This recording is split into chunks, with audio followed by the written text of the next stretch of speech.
Welcome to Young, Dumb, and in Love. Here at Young, Dumb, and in Love, we want to equip better marriages. We want you to have an absolutely amazing relationship with your husband or wife, and we want to help give you tools to do that.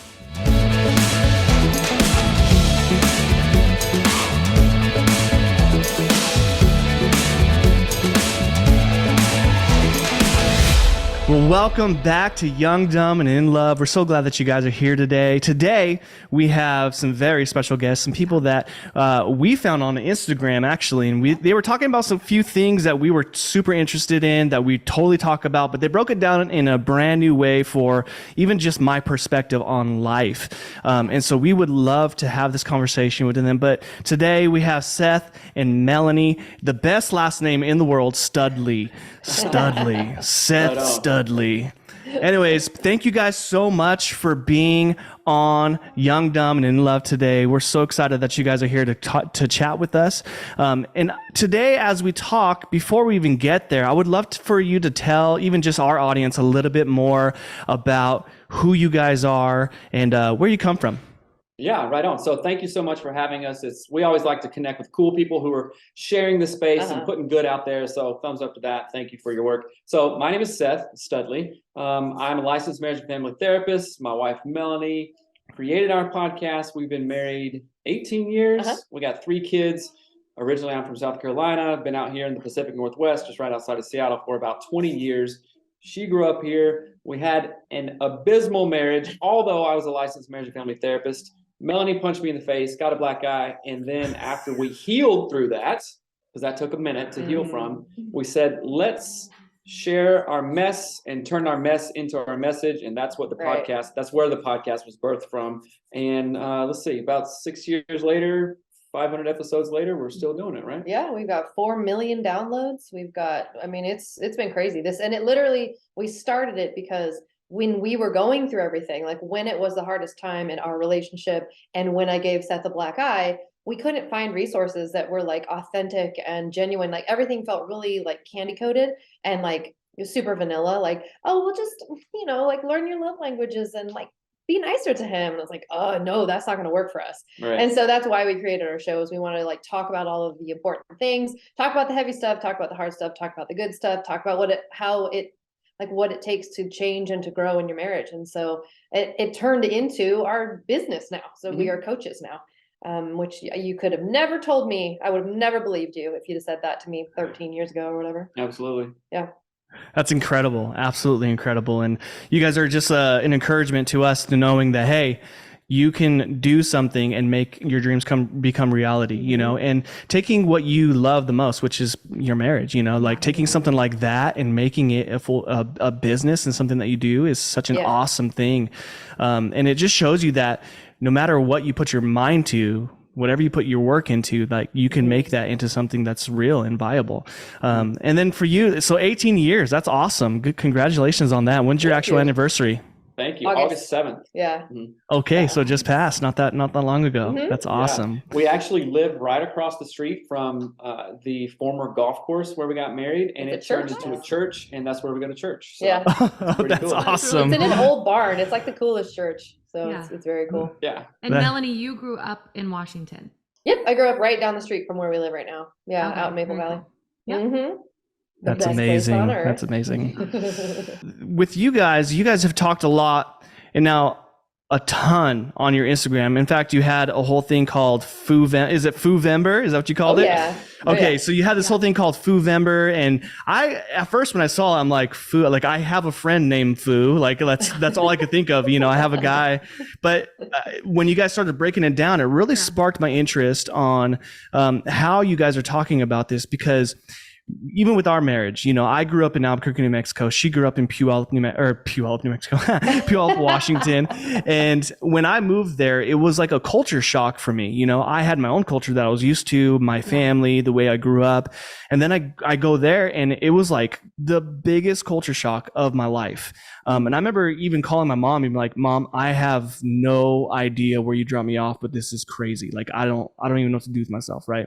But then when we start dating and I go to her family's house, like everything was different, right? I mean, I come from a Hispanic family where there's a lot of cultural things that we hold on to for a very long time, and that's okay. I love that. But for her, like it was almost like going into the wild west. That's what it felt like to me. It wasn't at all, but for me, it felt like that at first. So you would say that going to Puyallup, Washington, is more Wild West than Albuquerque, New Mexico? Absolutely, because where Do I you actually mind if grew I up- ask you, like, Yeah. I would love to know, like, what specific things felt like for you? Like, what was it that felt so different about Well, being in her family of origin? Well, first of all, I grew up in Albuquerque, New Mexico. In Albuquerque, if you don't know, there's a lot of Hispanics out there, right? I mean, that's basically primarily what it is.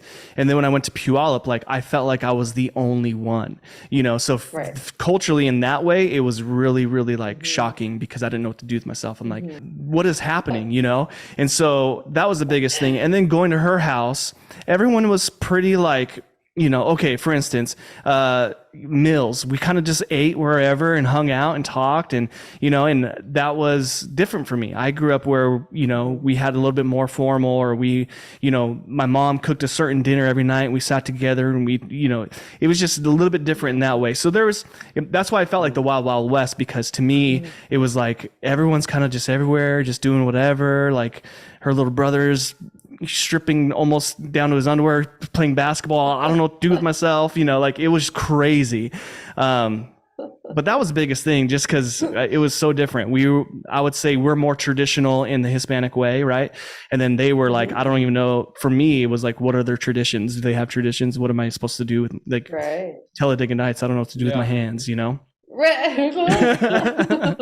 It's funny because we have that same story, but like kind of swapped, where Seth's grandmother is from England, like proper. She came to America in the 40s on a ship, the Queen Mary, actually. And she's like 96 now. She's the matriarch of their whole family, right? So when we go to South Carolina, that's where she lives now.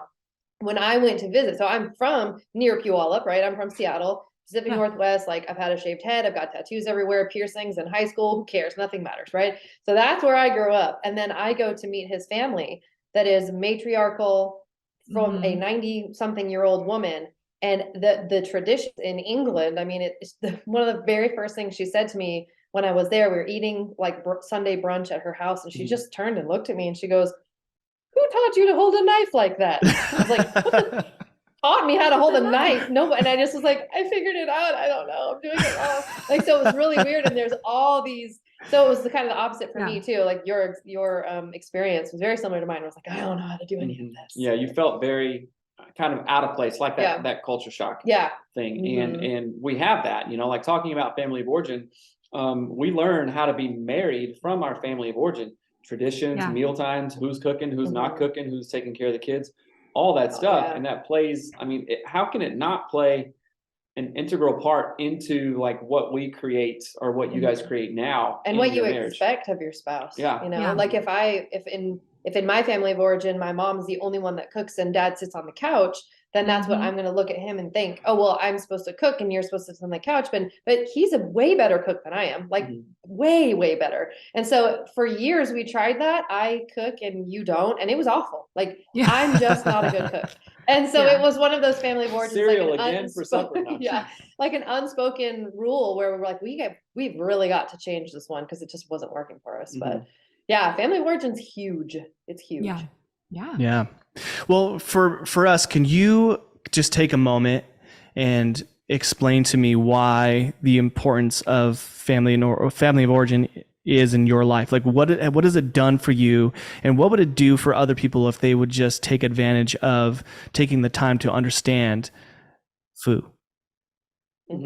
Yeah. So as a marriage and family therapist, we studied some systems-oriented therapists, right?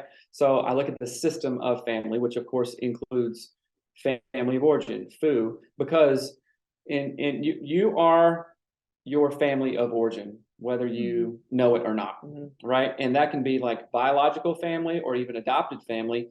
In the house that you grew up in, even if it was your grandparents or your great grandparents, like the people you were around most as a child, say like, you know, from birth to 18 years old, you're going to pick up all the nuances, all the good things, probably the bad things, how they communicate, how they don't communicate. And these all have like very nuanced definitions. If believe it or not, it's like terms like rubber fence or what I mean. Geez, I don't have my notes in front of me here, but all kinds of terms and go, oh, wait a minute, that's how you're supposed to walk, talk, and act in this family of origin. And when we come together with, okay, I have my family of origin. Family of origin is the university of relationships. That's not a quote from me. That's a quote from Dr. Les and Leslie Parrott, who we had on our show like 5 years ago. That is the university of relationships. You learn how to hold a knife because, maybe when you were 5, your grandmother taught you how to hold a knife or not hold a knife or whatever. It's where you learn. It's like it sets your standards for what you expect everything to be like. So how clean is clean? Who does what? How do you treat people? How don't you treat people? Like what's allowed to, like, so in for example, in my family of origin, we're Pacific Northwest, like it like rains half the time here. We're all sad. And Seth is from the South. It's sunny. They swim all the time. They wear bathing suits in the summer. It's too cold here to even do that. And so our families are so different. Like his is excitable and fun, and they're just way more like, woo. And my family is like, well, it'll probably rain anyway, so just stay inside. Like, so this weird dynamic of like, how do we merge these two families together? And I remember when we first started our podcast, I said, families, when you get married, it's like two family of origin, like galaxies colliding. It's like this collision of all these unspoken expectations, like assumptions, all these things that we don't even have language for because none of us typically think about this stuff. And all of a sudden they're just like exploding into one another. And you're like looking around going, what I thought you were going to do that. And a perfect example is my dad is the oldest brother. He had like 5 siblings. He's a super like protector. He's Native American on my side. Like they've gone through a lot. He's super strong. He's the CEO of a company. And he gave my mother anything she wanted, right? I want a Tahoe. She would have it by that evening, right? He's also wealthy because he's the CEO. And in my brain, I was like, oh, Seth's going to do that for me. Like it's going to be so cool. He's going to do all those things. But I didn't think about it. He'll know all the right things. He'll be like my dad. Yep. Like my dad never shows any feelings. My dad's always just nice and will help you.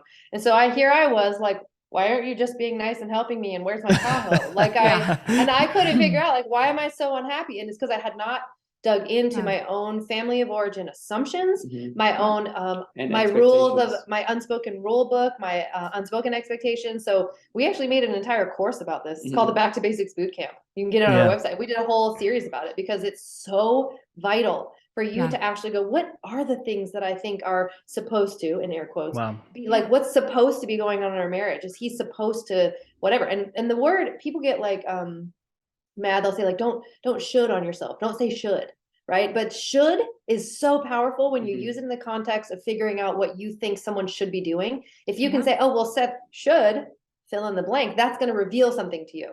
It's not that it's going to reveal what you think about it, what right? I think he should be doing. And that can be just a tremendous tool. And if you don't talk about those shoulds, like, oh, Melanie should, this isn't true, stay at home, have babies, cook, and I should go out and make all the money and make all the decisions kind of thing. So if I grew up with a mom and dad that did that, what do you think my first expectations are going to be when I get married? Oh, well, wait a minute. She'll do that. You want to go to college? You want to work outside of the home, like 60 hours a week? You want to go to law school? You don't want to have to. What? I didn't go to law school. He's not talking about I'm me. just making stuff. It's like, yes, you shouldn't. We should not should on ourselves, but we should. Or it's helpful to talk about the shoulds because guess what? If you don't talk about them, they get played out. Right. At 11:30 on a Sunday night when stuff isn't done. When the trash is at the end of the driveway, and I go, well, you should be the one to do it. So true. And then that argument ends up at 2 a.m. Examining them, not applying them, but just examining them. Start with the examination part, Yeah. No, I think that's so good. And I think, because when we first got married, I would come home, like I did work and he was having we were 18 and 20. So we were really young and I worked full time, and I'd come home and I'd be like, what did you do all day? Like there's like messes, and he was playing video games. I'm like, you are literally grown. But we didn't talk about, like, it was so romantic. And then we got married and I was like, who did I marry? Why did I marry this person? I remember going home and sitting on my mom's bed, 18-year-old girl saying, can I just get divorced? Like if I just got divorced now and it was just like a couple months, Mhm. couldn't I just like start over? Like I'm so young and no harm, no foul type of thing, you know? Mhm. But so many of the things I think that married couples, ourselves included, Yep. struggle with are things that we saw as kids, things that we saw in the homes that we were raised in, or, you know, no matter what that looked like. Like my parents are divorced Mm. and have been since I was a tiny girl. So I grew up in two homes, completely different. So not only was I bringing one home expectation, but then I had another home that I didn't like, you know, so it's like there's so many Yeah. things. And so what would you say to a couple, you know, maybe they're going to get married or they're already married and they're like, you know, just struggling with family of origin? Or I think some people don't even realize that so many of the things that they're actually dealing with come from those beliefs that they had Yeah. as kids, you know, or that they saw their parents do. So how would you like coach someone or encourage them? Like, where would they start? You know, because it's also like a very sensitive subject. Because like, Oh yeah. some people like that's their mama or that's their dad, and you don't talk about it. You don't, Right. you know. Yeah. So how do you navigate that in a healthy way that actually brings about like positive change? Yeah. Yeah, I love that question. So I would say right out of the gate, having a conversation about, so there's like three approaches that I'm going to take. One is, what do you want to build? So this kind of helps bypass the potential fight that could be there. Is we're not going to start with what's wrong with your family, what's wrong with my family, let's fight about that. We're going to start with, what do we actually want to aim for? What's our target? How do we want to be in a year from now? Maybe we're engaged and we're getting married in a year, or we just got married, and how do we want to be in 5 years from now? And this is the part that most people don't like. Nobody talks about this, especially in marriage. Like, tell me what you want to look and feel like and think, and how much money do you want to make? Where do you want to live in a year from now? And that's called the shared vision exercise, Yeah. like the shared marriage vision, because from different family of origins, and this is, and I've talked to enough clients over the last, I don't know, 15 years since I've been a therapist. Some people think, oh, well, I came from a divorced family. Divorce is always an option because, I mean, you know, it didn't Yeah. kill me, but I'm still here. Right. So, Right. oh, well, wait a minute. You know, my parents were together, you know, and her parents were together. So divorce is like not as readily an option as it would be for someone who came from a divorced family. So true. You know, and I'm not judging divorce No. or anything like that. No. But the point being, and I'll let you get to the other things that you were going to say, having a shared vision, doing the shared marriage vision exercise goes, okay, this is what Seth sees as a marriage. This is what Melanie sees as a marriage. Okay, then you kind of Venn diagram that. Where are the overlaps in the middle? And they don't have to be like 100% aligned or anything. A lot of people go, oh no, he wants a 2-story house and I want a 1-story house. Married. Like that's the least of your problem. Yeah, I know, right? Absolutely the least, right? So look at the middle of that Venn diagram and go, okay, this can be our guiding like North Remember Star. I called it a Venn-ussagram? Venn-ussagram. There you go. There you go. That's really good. But yeah, like having a shared vision and really Yeah. like casting a vision, having a goal to reach to, and then starting to explain that. So everything from like, how do I want to feel in my marriage? Well, I want my marriage to feel like lighthearted and happy. And this is me talking about myself. So like our actual marriage, I want it to be exciting. I want to travel a lot. I want to live in like a big enough house that we can all have our own rooms, or not you and I, but you know what I mean? The kids, I can have my own room finally. But like casting that vision and then going and saying, okay, if that's the vision I want, then I need to be this particular way. I need to be kind, loving, caring, whatever. And then you can go from that tier down to what is my family actually like? And is my family that way? So in my particular family, there's a lot of cynicism. So there's a lot of like sarcastic, putting people down, but it's like hidden in a joke. And that is the opposite of Seth's family. And it really is harmful to him. So we struggled with that for a really long time because I thought I was being silly and teasing in my family of origin way. And he was like, why are you being so mean? And I'm like, that's not mean. And so it was very hard to navigate that. But when we finally started looking at our family of origin and going, wait a second. So what my family does, I actually don't want to perpetuate. I don't want that. Like it's fairly neutral. It's okay that they do it to each other, but I don't want to put that into the future of our family together.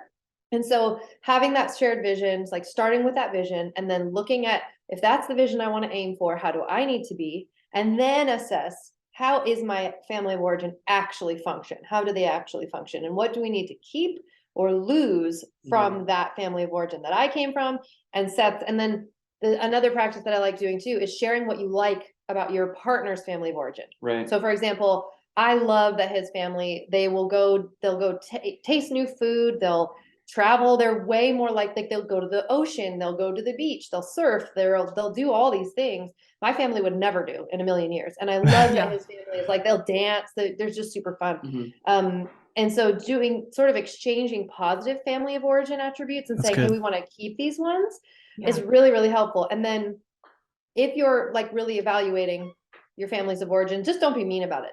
Just no judgment. Like it doesn't, it does not help to be like, well, yeah, your mom does that and she's such a bee. Like, don't do that. Don't say stuff like that. It's not helpful.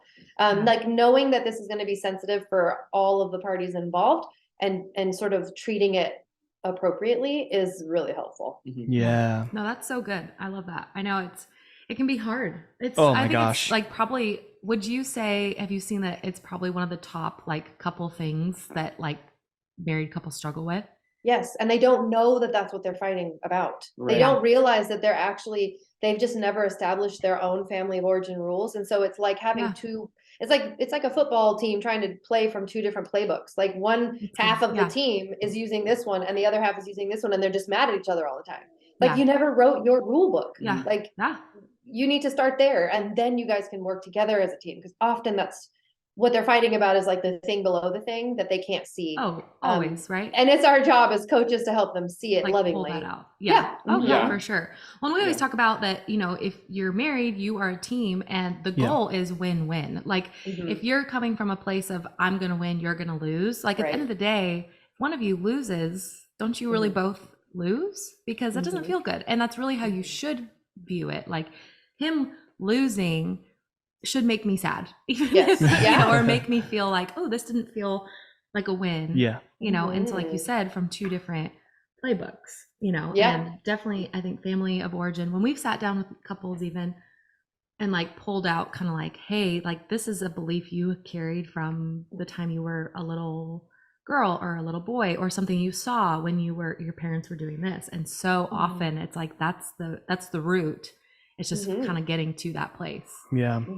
So true. And one thing that we often say in the context of family of origin, we go to what we know. Yeah. Right. Yes, so absolutely. If there was some really ugly things in my family of origin, like, you know, I saw my dad yell at my mom, you know, way too many times or something like that. Yeah. Again, this is hypothetical. Well, can you use a real example? Sorry, because there's a good example is sort of like in your okay, yes. I don't know what example you're gonna say, but I hope it was the one that I thought of. Probably. It probably is. This is the test. Right, this is the test. And so in my family of origin, my dad was quite dismissive of my mom and her preferences and her feelings. And we just interviewed a guy named Matthew Frey, and he wrote a book called This Is How Your Marriage Ends. And he actually did get divorced and then wrote about it afterwards and like a super good book. Realized and acknowledged all of his mistakes. He's like, yeah, don't do this. Wow. And he was talking about how dismissive he was and like neglected on a level, not just like, hey, I hear what you're saying and I don't care because I don't like you, but a more of a like, oh no, it's fine. Like, no, don't worry about that. Like, oh no, you don't feel that way. You're just having a bad day. And then over and over and over, that wore down. And of course, communication broke down and they got divorced. So in my family of origin, I have realized that, wow, my dad was quite dismissive of my mom in a way. Now, just not like, oh, that's a stupid idea. We're doing everything I say. Not like that. But just more of a kind of a subtle, slow boil kind of way, you know? Oh, so what did I see growing up? I saw that. Oh, what do you think happened in our relationship when we got married? Oh, I found myself dismissing Melanie's feelings, her heart, her talents, her gifts, right? And that's a terrible thing to do. Like if I'm saying, oh no, we should do it this way, it's like, well, that's her God-given gift that is in her. And I'm just kind of like, you know, putting a big cover on that lamp, right? Like she's not shining. I mean, she can shine with or without me, right? But in a relationship, if you have one partner saying, nah, you don't really feel that way. I mean, I didn't gaslight her or anything. People throw the term gaslighting around often. It's like, oh, I just didn't value her opinion as maybe as good as my own, which I had to do a heart check there. And that's something that's came from my family of origin. So of course I'm going to perpetuate that unless I see that and am willing to own it, take accountability and change it. But if I don't do that, do you think anything is going to be different? No. And I really want to reiterate like the idea of we go to what we know, because we do this subconsciously, and it's the most comfortable thing, even though if it's something unpleasant, it's comfortable. We know what it feels like, and that could be yelling. So the example I was going to use is that Seth's family. It wasn't the same? No, Seth's family is like exploders. Like they're calm, they're calm, they're calm, they're calm, and then they just like explode all of their negative thoughts, and then they like reassemble, and then they're calm, they're calm, they're calm. My family, you never, like, if anyone said a negative thought, it would be like over, because nobody does. You just don't say anything, which is not healthy. But that was the pattern that Seth would go to, especially under stress, was he would just blow up. And it wasn't violent or anything, but he would blow up. And I would be like, this is the worst thing ever, because my family would never do this, right? So like having an understanding of like, oh no, that's like actually his family of origin playing out. And my family of origin is so different. But this idea, again, we go to what we know. So when he would explode, I would shut down, because that's what I knew. And so knowing what you're going to go to is so important. Like really just like not having judgment again about what your family does, but just assessing it. I like dissecting it. That's why our show is actually called Anatomy of Us, because anatomy, the whole point was like dissecting. And I was like, should I call it like dissection of marriage? That's gross. That'd be weird. So it's Anatomy of Us. No, it's a great name. That's really good. And so what would you like if you had a couple, like say a wife came to you and was like, hey, this is an observation I have about my husband. He doesn't see that observation. Like, would you encourage her to bring it to him in a loving way? Would you like, what would be your feedback to them? Because I know that can be hard too. Like if you have an observation, like every time he gets upset, he shuts down, and so would you recommend that they take that to them? Like, how would you approach that? That's a really good example. So I think that the first thing to do, and here's something that's like generally something to think of when you're trying to present an idea to someone, whether that's your kid or your spouse or whatever, is they're handling something the way they know how to handle it, which generally means they don't know another way to handle it. It looks like you're throwing up. Sorry. Are you all right? I'm fine, yeah. You just like got You can leave that in, sorry. That was so strange. Down, wrong pipe there. But like, we're good. So oftentimes people will be like, well, if he just knew that thing made me upset, he'd act differently. No, he actually wouldn't. He doesn't know how to act differently, right? He doesn't actually know how. So in that scenario where it's like, oh, when I do this thing, my husband shuts down, I highly encourage spouses to cast a vision for what they want, right? So let's say that's the scenario. I say something and Seth just shuts down. If I have something I want to say, let's say it's about the house being messy or something. Say, hey, honey, I want to tell you something. And in the past, I know that sometimes when I do this, it kind of makes you shut down, and I really don't want to do that. So what I would love to see happen, like I'm going to share this thing that's kind of been bothering me. And I would love to figure out if we can work on this together so that we can both feel seen and heard. And then you say, and here's the other thing too, you wrap it in the AOM sandwich is what we call it. AOU Anatomy of Marriage. Yeah. So it's just you do a compliment and then the problem and then a compliment, right? Everybody knows what that is. So I would say, I'm so thankful that you like help around the house. Love it. It's totally awesome. I am struggling though when you leave your like gym shorts in the thing because they stink. I don't know, that's gross. Sorry that your gym shorts don't stink in real life, but that sounded really nasty. Well, then I wasn't working out hard enough. Right. And I would love it if you could instead like put them in the hamper or whatever. And thank you again for all that you do. So like not only you're kind of wrapping the whole problem around in a big bow. Like you're saying, here's the nice thing about you, here's the constructive thing, here's the nice thing, but also here's here's the hope that I have for this conversation to lead to this. Because again, if for some reason we think our spouse has like a plan B that they're just not choosing, that's not true. Like if our partner shows up with plan A every time, that means they probably only know plan A. And that counts for me too, right? Yeah. So this is not a diss. This is like just, it's as logical and practical as it can be. Yeah, because think about it. So this goes back to family of origin. If say my dad only had a flathead screwdriver in his toolbox, and I was like, oh, well, every screw must be a flathead. There's no Phillips because I've never even seen one. And I use that flathead screwdriver for everything. It's like, okay, what's the saying? It's like, yeah, everything is a nail if the only tool you have is a hammer. Oh yeah. Kind of thing. Yeah. And then it was like, oh, I'm just like beating everything because a hammer is all I have. And oftentimes it's not like, oh, Seth is so dumb, he's refusing to use all these other tools, a power drill or this or that. He just like hits everything with a hammer. Wow, he must hate me and is an idiot, Right. kind of thing. That's what a lot of people think. Right. Oh, he's doing Yeah, that on it's true. purpose. We take, yeah. Because if he loved me, Yeah. he would do all this stuff. It's like, Yeah. wait a minute. I love you, but I just haven't taken the time to examine my own family of origin or my own thoughts about that. It's So really good. oftentimes as a therapist, and here's a kind of double-edged sword. Like, I'm a therapist, right? Been a licensed therapist for like 15 years. Sometimes I even find it hard to be like, oh, I don't want to go talk to a counselor about something I'm struggling with. Yeah.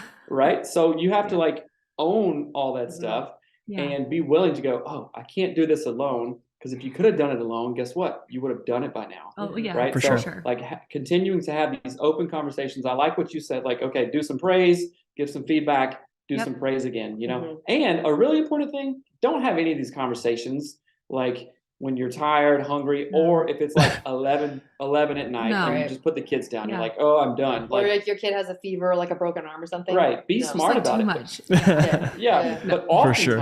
oftentimes, once say the wife is stressed out or the husband is stressed out, it's like, oh, well, we got to fix this right now. We have to fix this right now. We have to do it. It's like, no. Click pause, put on the brakes for 2 seconds, wait until a more opportune time, and then I promise you, you will get better results. Yeah, I want to say, I want to like throw this in here because it keeps popping into my head. I think as couples, we need to stop being offended by our differences. Because I think that that's really what creates so many fights, is that people are offended that you don't see it my way or you don't think about it the way I think about it. And there is, I love Joyce Meyer, like I'm obsessed with her. And she talks about this idea that you have to like take offense. Like you take it. It's not like offense, like someone has offended you and it just sticks to you. You have to like take it and hold it. You choose and it. it's just like stop taking it, stop picking it up, just, like you know. And so I love this idea of like, let's stop being so offended by the way that our partner processes, how they hear things, see things, feel things, think things, and start being more proactive about how to work through it together. Oh, I think that's so good because I think for so long, like one of the big things is I grew up in a very clean house, like not just clean. I'm talking like clean, obsessively clean. My mom and dad cleaned all the time. Yeah, so did I. Yeah. So I always felt like he didn't clean up to like offend me or like it was offensive to me. But he's like, no, I just don't see it. I don't even notice that needs to be cleaned up. So that basket, I'm supposed to put my clothes in there? Yeah, or I would find the dirty clothes next to the dirty clothes basket and I'd be like, I have put a basket here for you. You can even practice shooting hoops into the basket. Just put them in the basket. So for a long time, it would bother me. I'd be like, is he trying to get on my nerves? Like, did he do that on purpose?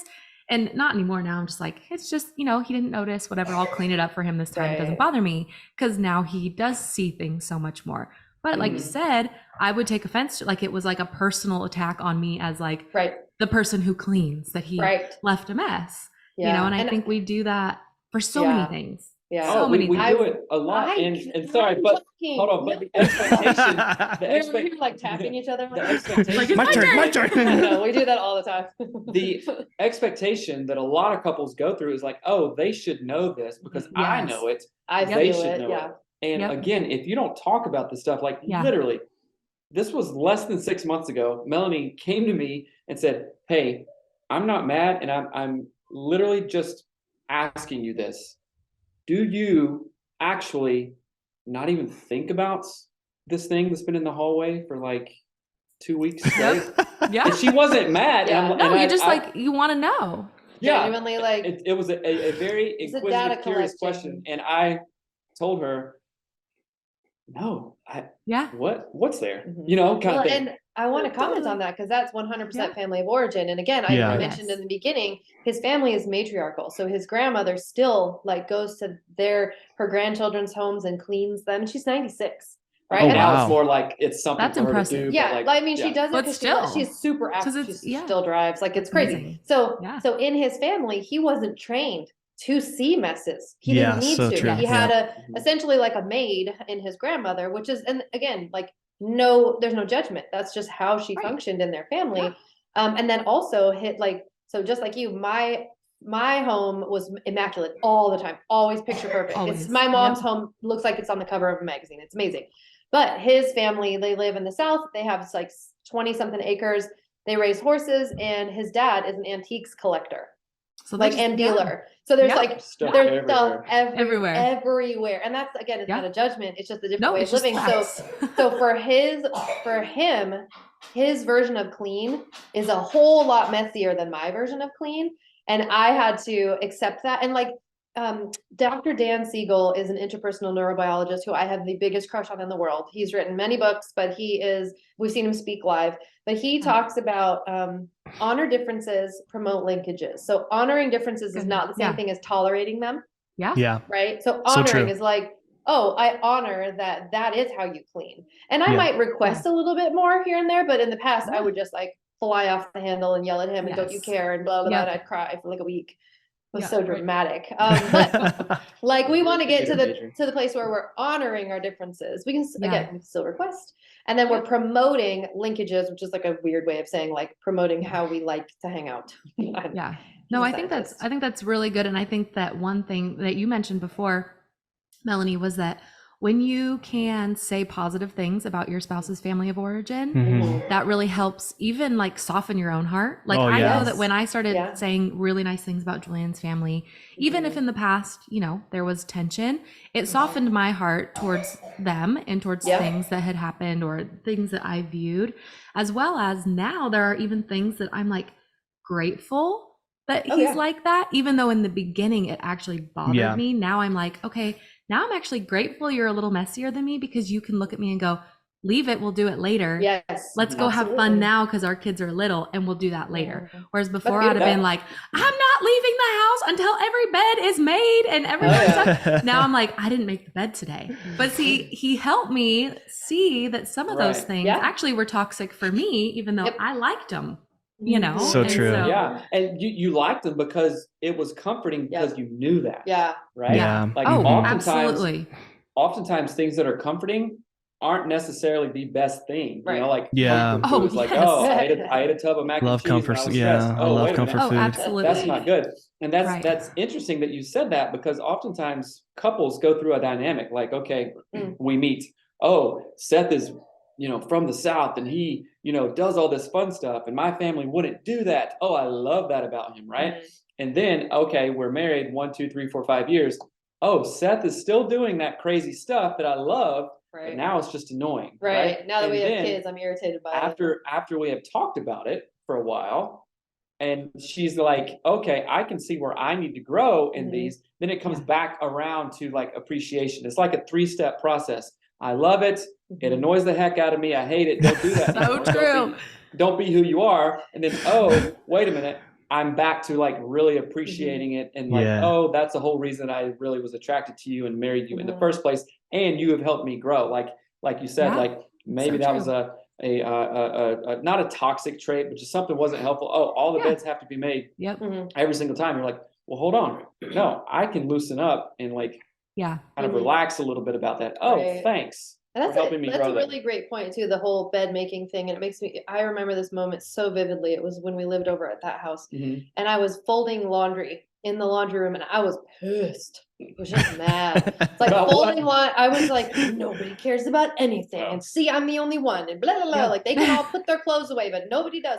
And I was just in there like so mad folding laundry. And I stood there and I don't know what it was, like God or what, but I had this like boom moment of like, you're the only one mad about laundry. I was like, so, and it was like, no, like do you not see it? You're the only one mad about this.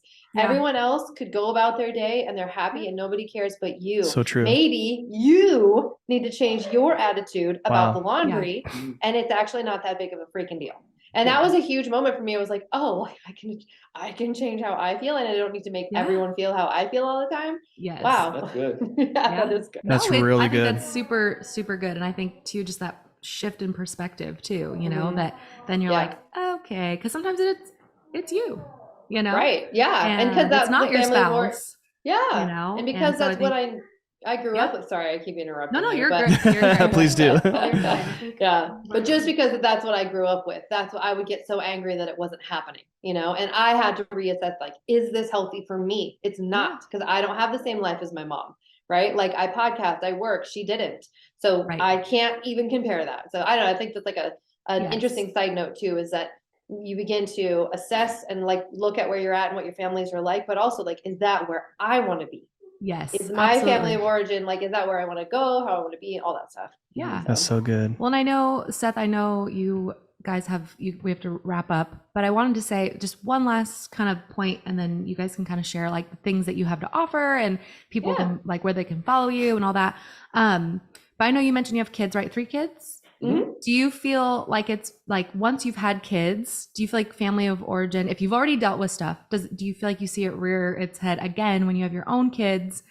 And you see, because I know for us now, it's like we want to build a life that our kids look back and feel like they had, for the most part, a positive family of origin that felt healthy, that they can pull from. But how do you feel like having kids kind of even shifts how you're building your own FOO?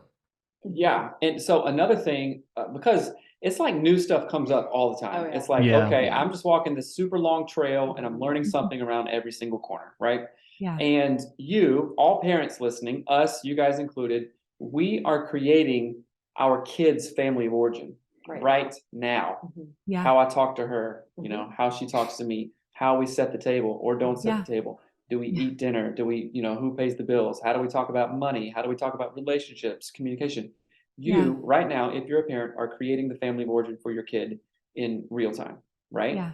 And so, as I said, it's like a trail that just keeps on going. So, once we had kids, we didn't know like what it really was to have a kid. Okay. Who gets up with the kid, who changes diapers, who does this? So it's 50-50. How do we It's discipline? well, what if somebody's sick? How do we discipline? How do we talk to them about, God or church or making money or college or all these, how to treat their siblings, all this stuff. So it's like a continuous conversation, literally, that never ends. It's like, okay, this may sound cheesy. It's like, you have to be a lifelong learner and open and curious about family of origin, because, guess what? Our whole scenario could change tomorrow. Oh, she's pregnant again, or, God like, forbid. no. I'm not she's say not. that. She's not. But Dare you.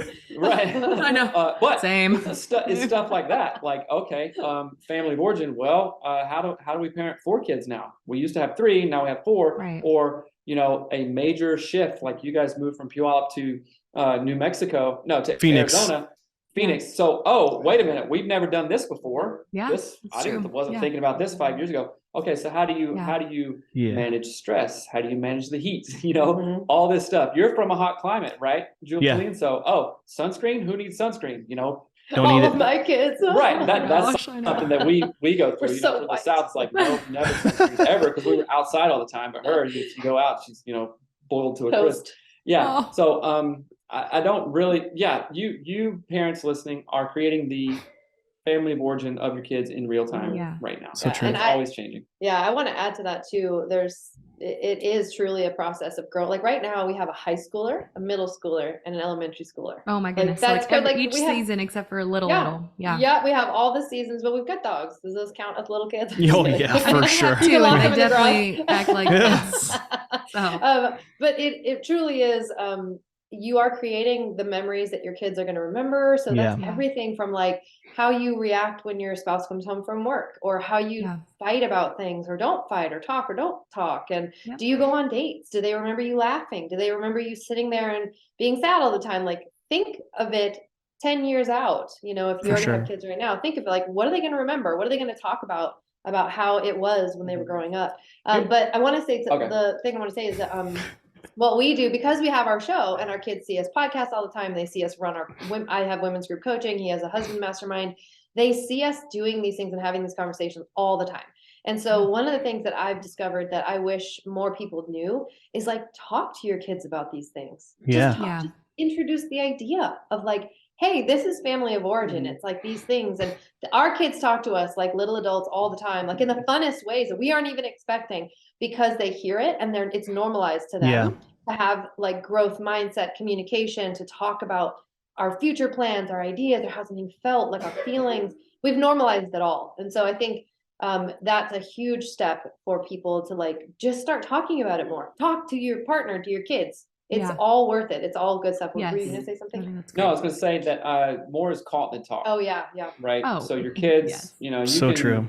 Yeah. You can read them a book or talk to them until your face is blue, but it's like, oh, what are you doing? Right. Like we didn't do this, but we could have said, you know, hey, me and mom have a call. We're going to talk to another married couple and we're going to talk about marriage and how to have healthy relationships. You know, cool. Okay. I just can't imagine like, you know, my parents saying that to me in any capacity. Of course, they didn't have podcasts back then, but we are, like you said, Melanie, normalizing the conversation around all this. Yeah, you know, we could also say, good. oh, we're going to talk about finances with some guy that wrote a New York Times bestseller. Okay. You know, and then just open those conversations in that way. Yeah. Well, I think that's so great. And we talk about all the time. I feel like we mention it every podcast is communication is key to everything, to health, to wealth, to living, you know, having a great marriage and with your kids. And when you open the conversation with your kids starting young, it's so huge for them because then they're going to learn how to communicate with their spouse, with their own kids, and teaching or even showing them good communication is huge. Oh, for sure. That's a huge thing that's missed, you know, so big time. I have one, can I add one more thing? Please. Of course, absolutely. So this is something I think is really helpful that I wish someone had told me when my kids were littler. Was this idea of, now you only do this with healthy thoughts, but starting the example when your kids are little, explain your thought process in everything, like in as much as you can. So like, oh, I'm really tired today, but I have this work to do. So I'm going to do some jumping jacks to make myself whatever, so that I can have the energy so I can do my work. Like you're explaining a thought process, because kids, for some reason, we think kids will grow up and like naturally know healthy thought processes, and we don't. Yeah. And so doing that, like, even if you're like, wow, daddy is late and he said he'd be home at 7:30 and it's 8:30, I'm really bummed. But I'm gonna we're just gonna set the table and it'll be okay. And sometimes traffic is bad. Like you explain these things just like you would explain to a kid how you tie their shoe, how you know, make your bed, whatever. Like we are how our children learn their internal thought processes. It's from us. And the more that we can vocalize that and like communicate healthy, intelligent words, they're going to learn them and be better prepared for it. So if that's something, I would highly encourage everybody, put that into your new family of origin for your kiddos now. No, that's awesome. I'm off my soapbox. No, that's so good. Well, we are so grateful that you guys joined us today. I know schedules are crazy. Life is busy. Kids are like out of school for Christmas. It's the end of the year. For anyone listening, how can they connect with you guys outside of our podcast? Like, how can they find you? You can just kind of share and then we'll wrap it up for you. Yeah, for sure. You can find all our stuff on anatomyofus.com. There you'll find more information on the high performance marriage coaching we do. Melanie has a women's group coaching mastermind. I have a men's mastermind. It's called Badass Husband Mastermind. And our socials are everything is Anatomy of Marriage still. That's what our show used to be called. We couldn't get Anatomy of Us. So on TikTok, Instagram, and YouTube, you can follow us at Anatomy of Marriage. Awesome. Love it. Well, thank you guys so much. You guys have been such a blessing to us and everything that you're teaching. And I as you guys are talking, I was relating so much and I was thinking about our marriage and I'm reminiscing about all the mistakes that I made as a husband, you know, and I just hope that as people listen to this, that they can truly go, wow, like I just really, if I can examine myself and examine everything that you guys are talking about when it comes to FOO, we can have a better marriage. But thank you guys so much. We really appreciate you. And we hope that you guys have an amazing time and God bless you every single day of your life and everything that you're doing still with marriage. Thank you so much. Thank you for having us. It's been great. Yeah, thank you guys. Thank you.